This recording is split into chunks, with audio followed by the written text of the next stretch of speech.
Ya kami tentu saja berterima kasih ya, Mas Ahok ini datang di waktu yang tepat gitu juga. ya.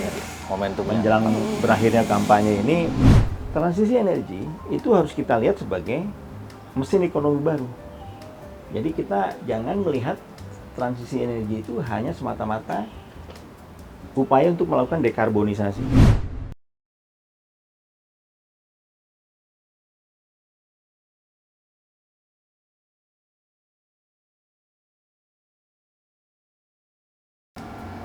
Halo Sobat Bisnis, berjumpa kembali bersama Ngeklik, obrolan politik yang menggelitik yang pastinya asik. Bersama saya, Ririn Oktaviani. Dan saya Tegar Arif.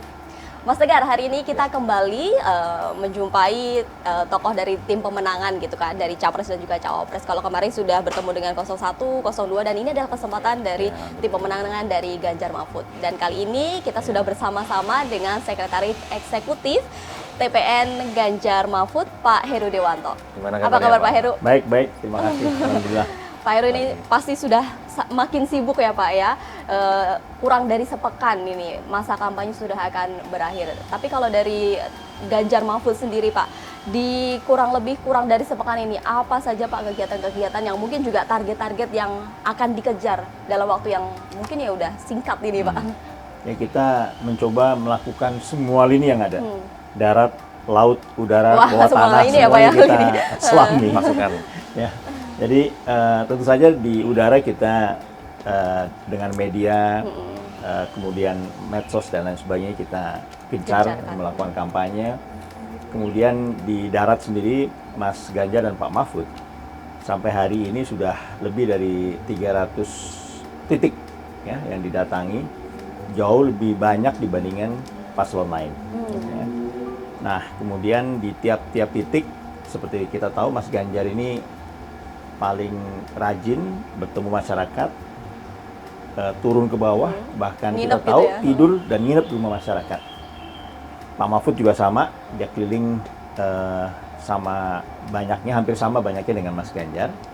Nah kemudian di samping kegiatan turun ke masyarakat, kita juga mengadakan kampanye-kampanye akbar. Ya, jadi kemarin di Jakarta kita tahu di Salam GBK, metal ya, Pak, ya? ya kan, konser Salam Metal Salam itu Metal. mungkin dugaan saya sekitar 250.000 orang memenuhi stadion GBK sampai ke luar-luar dan hampir membuat wilayah itu macet total. Kan? Iya. Pasti ada yang bilang sampai 300.000 ya, saya nggak tahu lah persisnya berapa karena begitu banyak orang. Tapi kalau kita hitungan memang sekitar 250.000 yang kita hitung ya. Kemudian nanti sesuai dengan zonasi yang sudah ditetapkan oleh KPU, ini kita akan ke Banyuwangi tanggal 8 ya. Kemudian setelah itu kita ke Bogor dan terakhir kita tutup di tanggal 10, tanggal 9 di Bogor, tanggal 10 itu di Jawa Tengah, di Kandang Semarang, Banteng. Solo ya, di Kandang Banteng. Nah, berbicara Nah, soal samping itu ini ada gerakan door to door juga. Jadi darat, laut, udara kita jalan semua. Pak, berbicara soal penutupan, itu kan sangat menarik ketika Ganjar Mahfud memilih Jawa Tengah sebagai lokasi penutupan, gitu kan. Karena di situ memang terkenal sebagai kandang banteng, gitu Pak. Cuman kita ketahui bersama beberapa hari terakhir itu kan ada banyak perebutan simpatik dari pemilih di Jawa Tengah, itu kan. Dan sempat pula muncul stigma bahwa kampanye Ganjar dibuntuti dan lain-lain itu kan. Nah, gimana sih Pak strateginya tim Ganjar Mahfud untuk tetap menjaga Jawa Tengah sebagai salah satu basis yang sangat strategis dalam Pilpres nanti? Ya ini salah satu bentuk kenapa kampanye akhir kita ini ada di Jawa Tengah. Itu menunjukkan bahwa salah satu upaya kita untuk mempertahankan basis suara kita. Ya. Kami sangat optimis ya bahwa Jawa Tengah masih menjadi kandang suara Mas Ganjar dan Pak Mahfud karena kesejarahan ya, Mas Ganjar sendiri kan gubernur di Jawa Tengah selama 2 periode gitu. Nah kombinasi Mas Ganjar dan Pak Mahfud ini saling melengkapi. Seperti kita tahu dengan warnanya masing-masing, Mas Ganjar dan Pak Mahfud akan saling melengkapi di Jawa Tengah. Sehingga kita yakin dengan apa-apa yang sedang kita kerjakan ini kita akan tetap mendominasi Jawa Tengah. Pak, tapi selain Jawa Tengah, kita ngelihat dari konser metal kemarin kan juga banyak juga tokoh-tokoh yang kemudian turut memberikan dukungannya gitu kan. Salah satunya adalah Pak Ahok nih, yang kemarin baru saja melepas jabatannya, kemudian juga hadir di pesta rakyat itu, konser akbarnya itu kan Pak. Nah ini juga bentuk dari dukungan Pak Ahok ini juga akankah juga untuk merebut suara dari Jakarta sebagai basisnya Pak Ahok sendiri Pak? Ya kami tentu saja berterima kasih ya Mas Ahok ini datang di waktu yang tepat gitu juga. ya. Momentum Menjelang berakhirnya kampanye ini, Ahok tiba-tiba berhenti dari Pertamina, Pertamina, walaupun sebetulnya tidak mendadak juga, sudah diinginkan beberapa lama. Tapi intinya dia sudah menyatakan mundur dari Pertamina dan sekarang full bersama kita.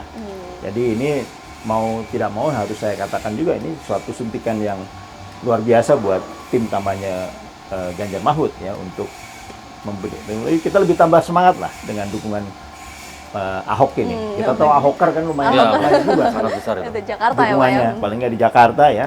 Tapi di samping Jakarta banyak daerah-daerah yang punya pengaruh juga Ahok ini ya, seperti di NTT ya, dan beberapa daerah lain. Jadi kedatangan Ahok ini tidak hanya bermanfaat buat kita di wilayah DKI, tapi juga di beberapa wilayah lain di Indonesia. Oke. Pak, berbicara soal ekonomi nih Pak, Ya. karena kan sangat menarik ketika kita berbicara tentang program ekonomi. Nah, salah satu yang cukup optimistis adalah target pertumbuhan ekonomi yang sebesar 7%. Ya. Nah, dalam konteks ini saya tidak ingin menanyakan apakah yakin atau enggak. Cuman yang ingin saya tanyakan adalah sumbernya Pak. Karena kan kita tahu mulai dari konsumsi kita masih dalam pemulihan, terus ekspor kita juga cukup tertekan karena perlambatan ekonomi Cina terutama.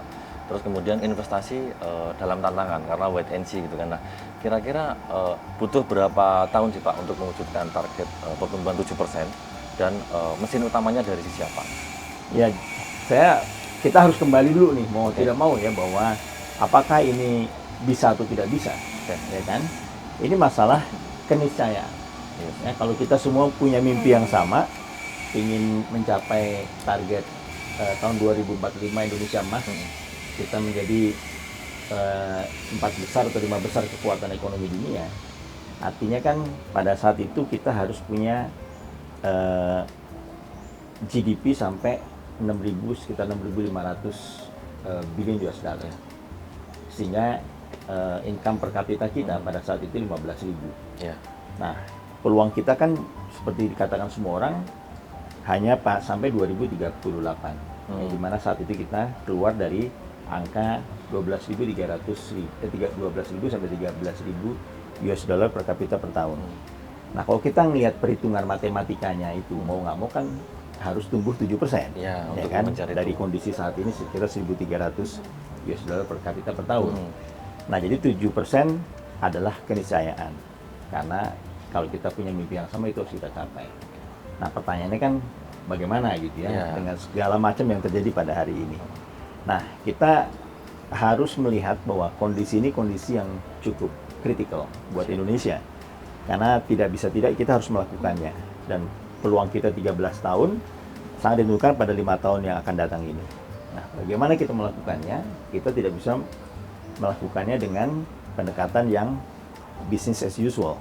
Kenapa? Karena sejak tahun 1993 kita ini sudah ada di kelompok negara berpenghasilan menengah. Sudah 30 tahun kan berada di sini dan kita belum bisa juga keluar. Dan PR kita masih panjang. Sekarang kan baru 4.700 ya kan US dollar per kapita per tahun. Nah, kita harus ngejar sampai ke tadi saya bilang ya 12.000 13.000. Nah, ini jadi persoalan bagaimana melakukan langkah-langkah extraordinary. Kita perlu mesin-mesin ekonomi yang baru. Ya, kemudian mesin-mesin ekonomi yang lama ini harus kita perbaiki. Mesin ekonomi yang baru itu apa? Sehingga kita harus bisa mengidentifikasikannya. Nah, jadi tentu saja mesin ekonomi yang kita lihat hilirisasi misalnya itu akan menjadi mesin ekonomi yang kita andalkan, yang baru ya. Karena di sana terletak keunggulan komparatif kita. Ya. Karena itulah apa yang harus dihilirisasi itu kita pilih dengan selektif. Tidak semuanya kemudian kita hilirisasi. Betul. Yang mana kita pilih yang untuk dihilirisasi yang kita memiliki keunggulan komparatif. Artinya kalau kita memiliki nikel terbesar di dunia, itulah yang akan kita pakai.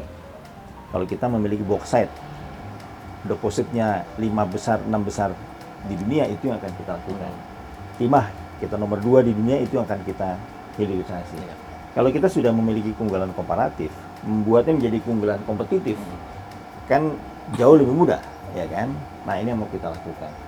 Ya, sekarang apa yang membedakan yang sudah dilakukan oleh pemerintah sebelumnya dengan yang akan datang, ya kan? Nah, jawabannya kalau saya boleh ngambil contoh misalnya nikel saja, ya. Bagaimana nikel kita ini, ya, harus kita berjuangkan agar menjadi bahan utama untuk baterai EV ke depan. Ya, kan memang banyak alternatif teknologi lain, ya kan, lithium LFP itu, lithium ferrofosfat itu salah satu contohnya.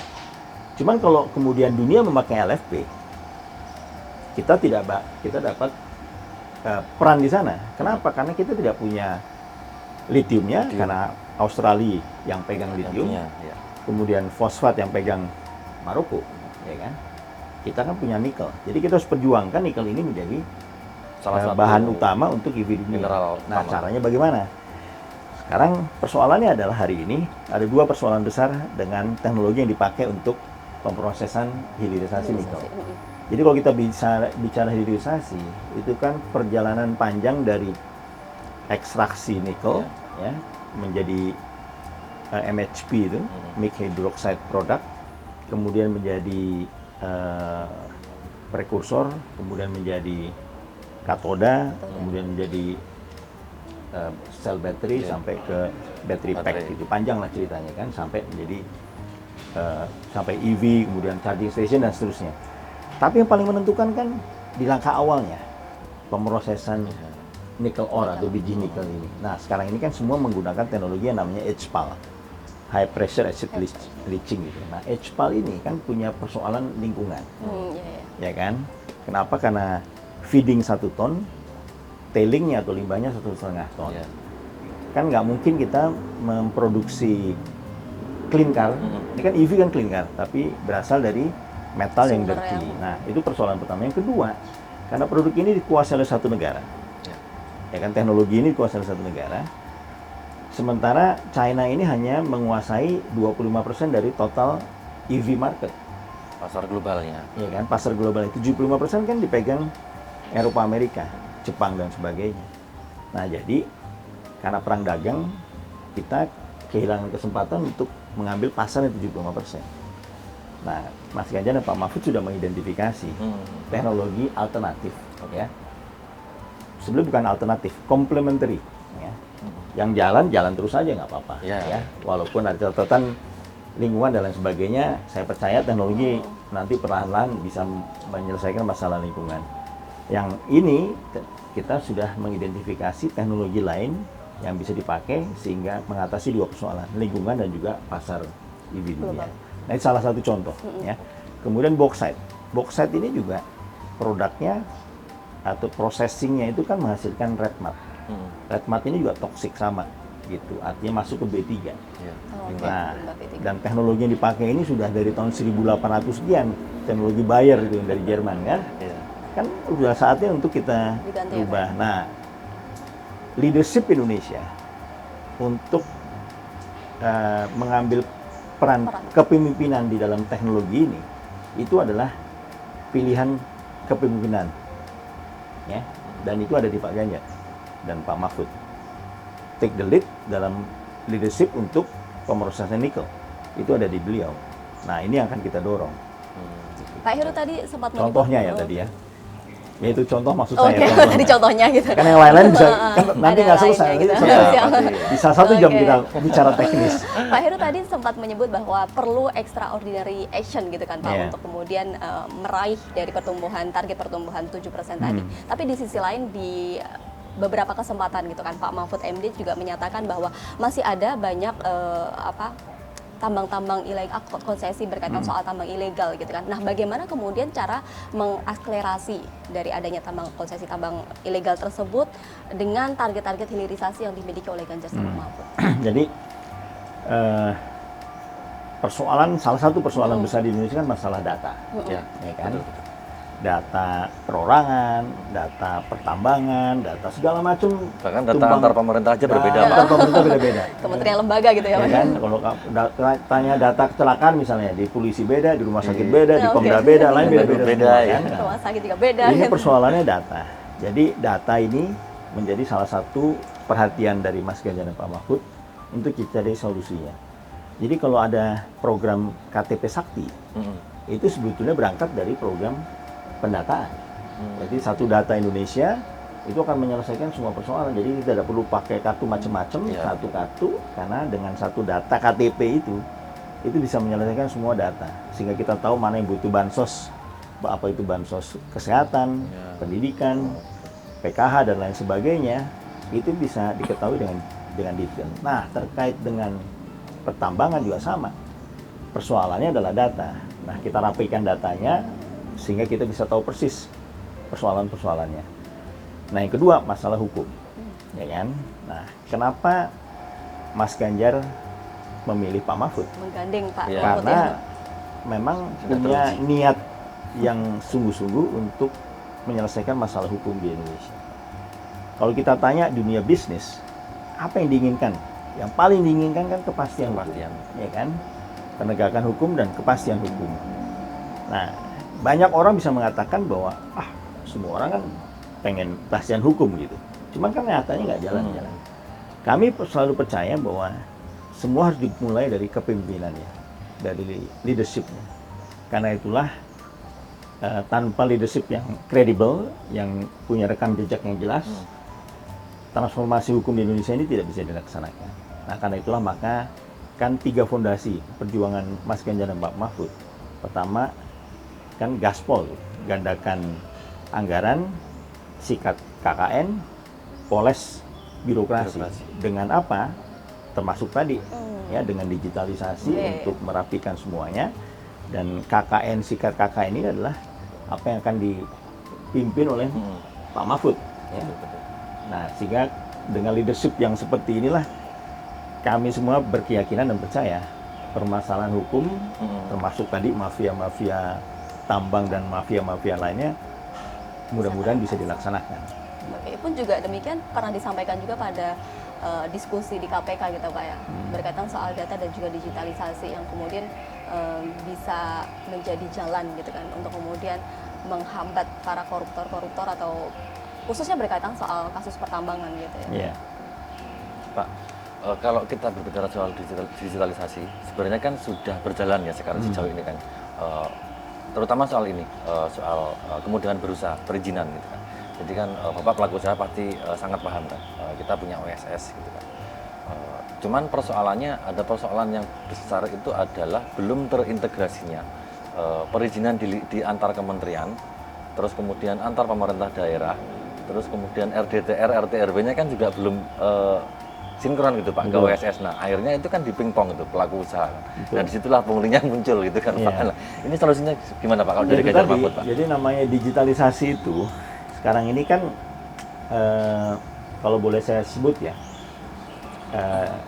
banyak dimanfaatkan di sektor atau di sisi konsumsi, ya kan?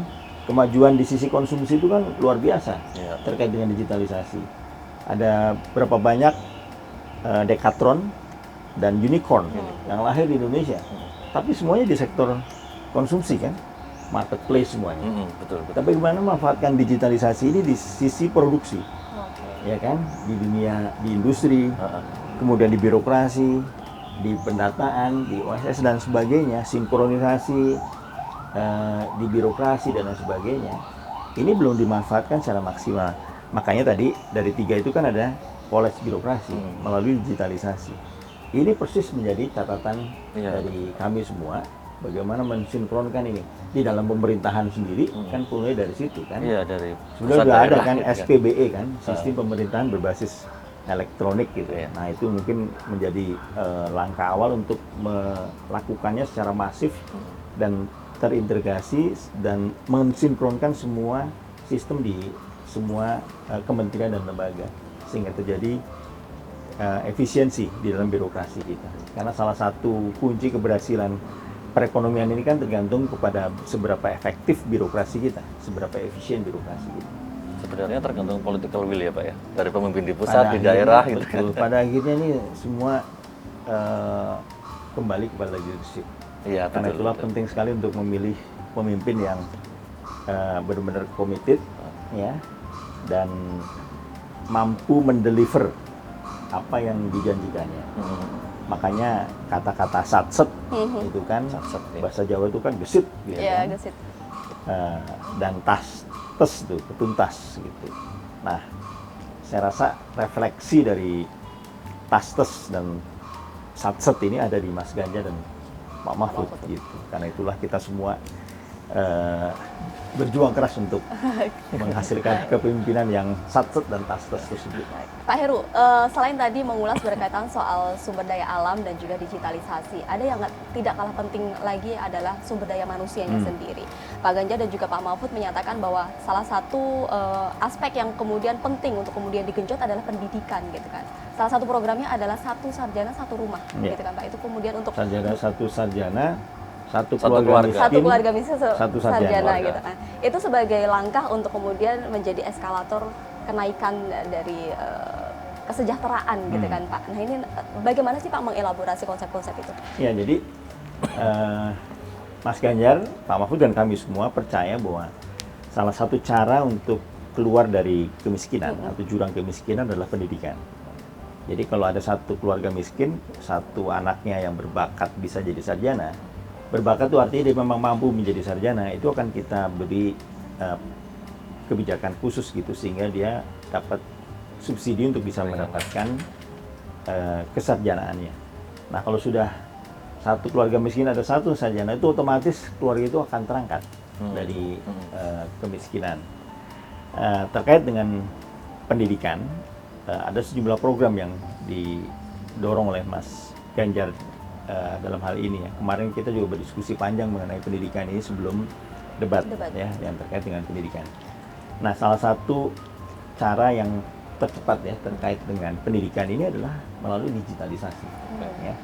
Digitalisasi ini, teknologi digital ini bisa dimanfaatkan untuk mengatasi kesenjangan pendidikan.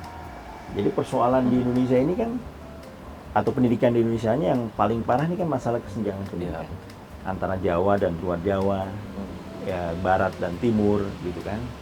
Dan kalau teman-teman perhatikan atau datang ke sana, kita akan rasakan sendiri betapa lebarnya ketimbangan itu.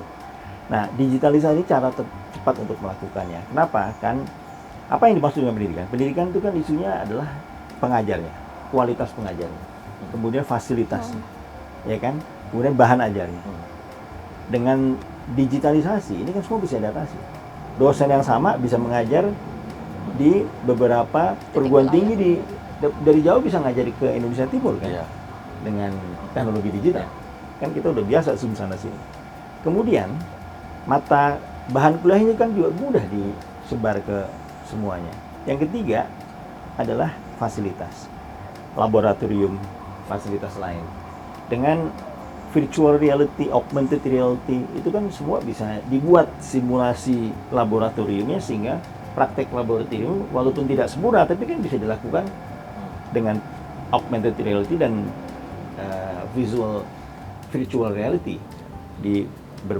dibuat modul-modulnya kemudian dibuat di sana. Nah, tantangan terbesarnya adalah digital divide, ya kan? Kesenjangan digital karena penetrasi internet di Indonesia ini kan baru 79%. Sisanya belum ada internet, masih ya blank kan? spot gitu. Masih blank spot. Dia 79% pun kita tahu, ya kan, baru penetrasi, bukan berarti kualitasnya juga sama semua. Jadi masih banyak persoalan di situ. Nah, inilah yang harus diselesaikan. Nah, namun di samping pendekatan yang umum yang dilakukan seperti membangun BTS dan infrastruktur digital lainnya, kemarin kan setelah debat Mas Ganjar memperkenalkan alat baru kan, yang disebut satset box atau satset net itu. Itu suatu alat ya kecil sebesar ukuran modem gitu. Nggak sekecil modem tapi ukuran laptop lah. Nah ini berfungsi sebagai server dan router. Dia berisikan puluhan ribu sampai 65 ribu buku dan konten-konten baik untuk guru maupun murid, ya, termasuk soal-soal, ya, yang ditempatkan di sana. Pelajaran dari SD, SMP, SMA, SMK dan madrasah lengkap semuanya ada di box itu, ditaruh di satu tempat yang tidak ada internet. Murid-murid, ya, atau taruh di balai desa yang ada internetnya. Murid-murid dengan berbekal satu gadget, ya, entah itu handphone, laptop atau apapun, bisa mengakses semua materi yang ada di sana, ya, dengan cepat, berulang-ulang, tanpa pulsa, tanpa bayar. Jadi kalau sekarang menggunakan telepon buatan dalam negeri kan sudah ada nih, handphone buatan dalam negeri yang mungkin 500.000 sekali pakai, selamanya dia bisa pakai, berkali-kali dia bisa download, dan ratusan orang, bahkan nanti ribuan orang bisa memanfaatkan. Nah, itu adalah contoh bagaimana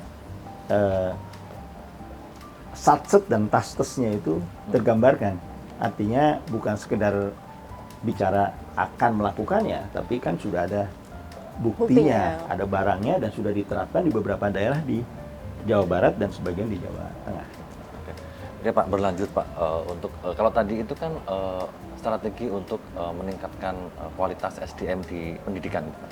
Nah, kalau SDM di pekerja seperti apa Pak strateginya Pak? Karena kan kalau misalnya kita sekarang meningkatkan nilai tawar dengan upah murah, upah pekerja murah sudah tidak zamannya lagi gitu kan Pak.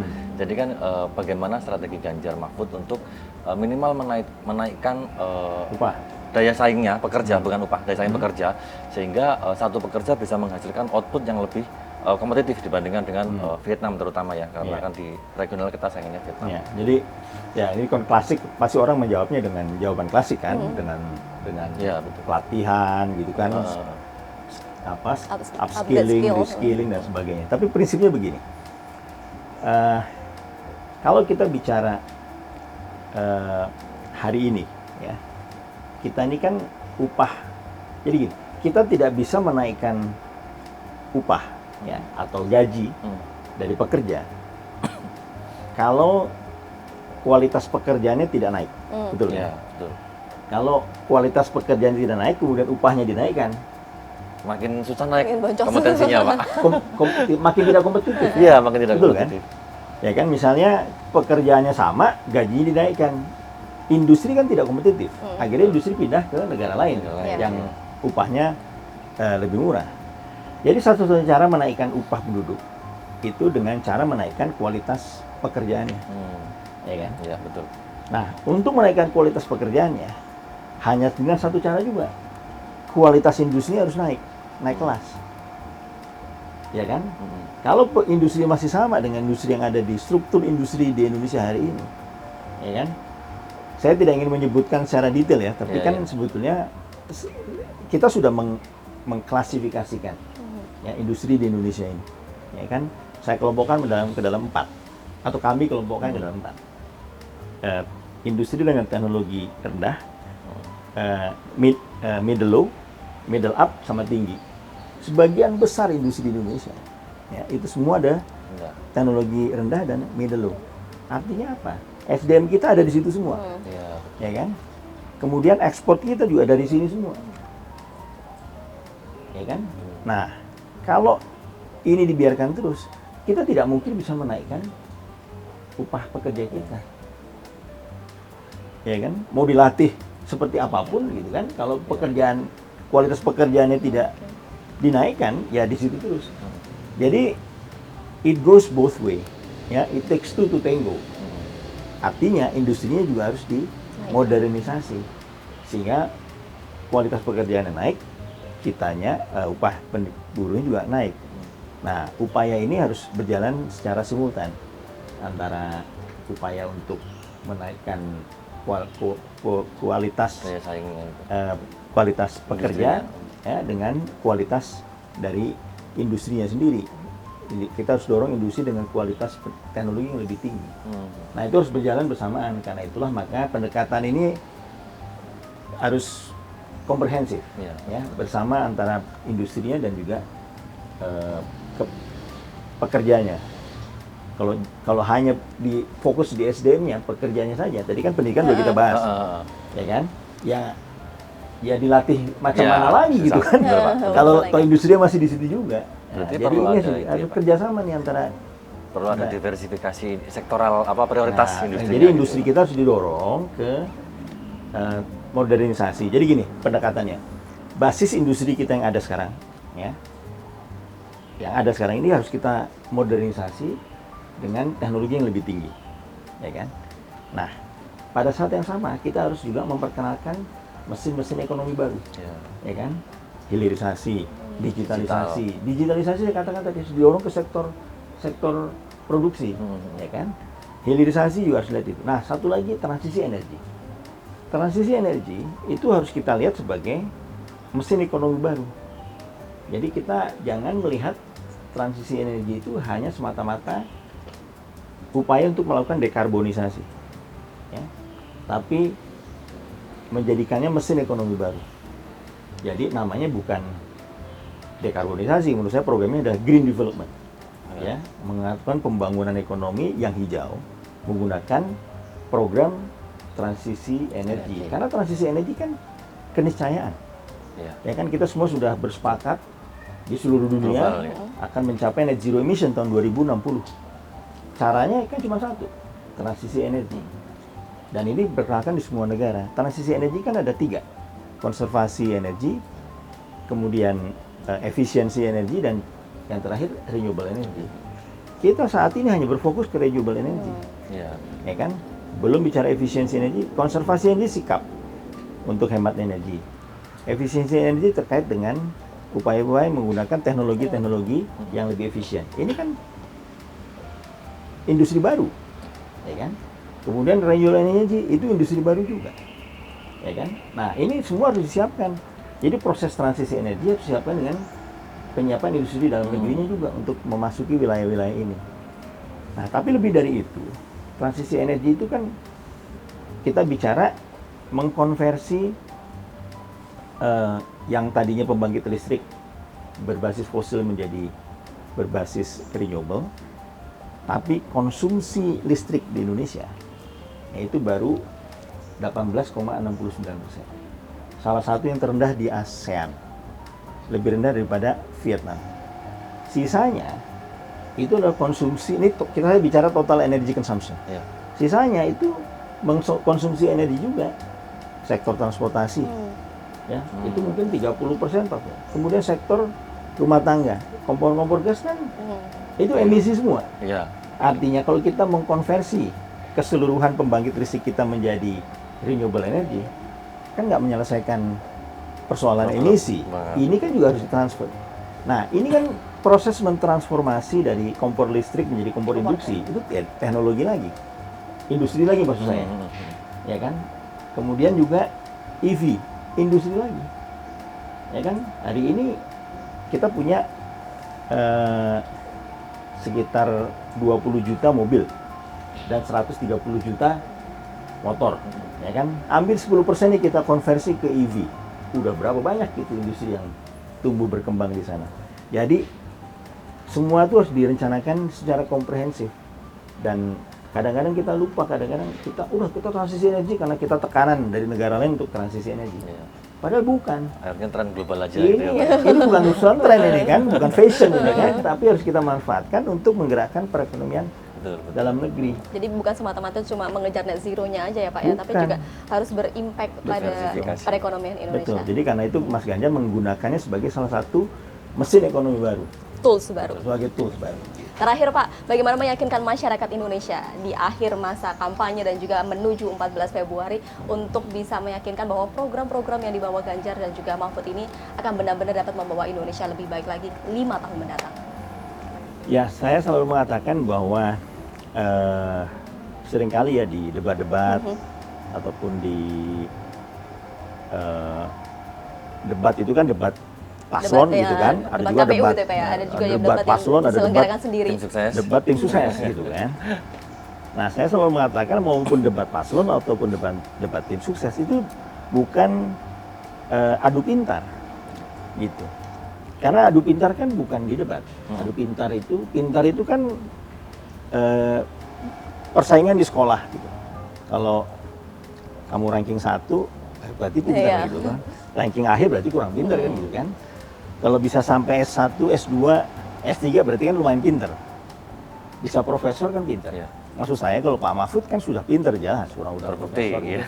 Jadi tidak perlu lagi diuji kepintarannya gitu kan. Nah jadi kita harus perhatikan yang diadu sini kan gagasannya. Bagaimana para paslon dan para peserta debat yang mewakili paslon ini di forum-forum di media ataupun di forum-forum event lainnya itu adalah bagaimana menyampaikan gagasan dari paslon masing-masing. Kenapa gagasan itu dimunculkan, bagaimana mencapainya, dan apakah yang bersangkutan memiliki kemampuan untuk mendeliver program itu. Kan harus dilihat rekam jejaknya, kredibilitinya. Jadi misalnya program kita akan kalau misalnya sikat KKN gitu, kan harus dilihat yang akan melakukan sikat KKN itu siapa, rekam jejaknya seperti apa, apakah dia mampu melakukannya gitu kan. Nah jadi harus ada konkurensi, itu kesinambungan ya antara apa yang digagas ya kan dan seberapa jauh dia memiliki credibility atau kredensial dan rekam jejak untuk mendeliver itu.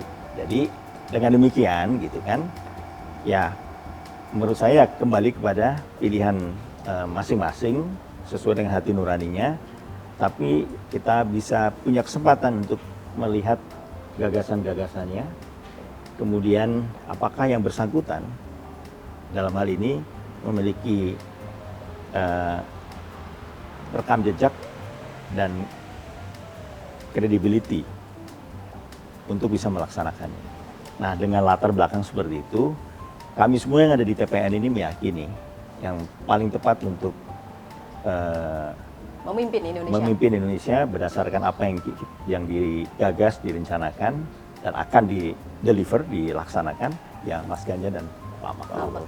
Oke, terima kasih sekali Terima Pak kasih, Heru Pak. sudah memaparkan lebih jelas lagi visi dan juga misi dari Pak Ganjar dan juga Pak Mahfud, dan juga Sobat Bisnis mengingatkan kembali dan juga mengajak kembali bahwa 14 Februari nanti jangan lupa untuk datang ke TPS dan gunakan hak pilih Anda. Terima kasih Pak Heru. Terima kasih. Sampai Terima kasih, jumpa sama-sama. di kesempatan-kesempatan berikutnya. Ya.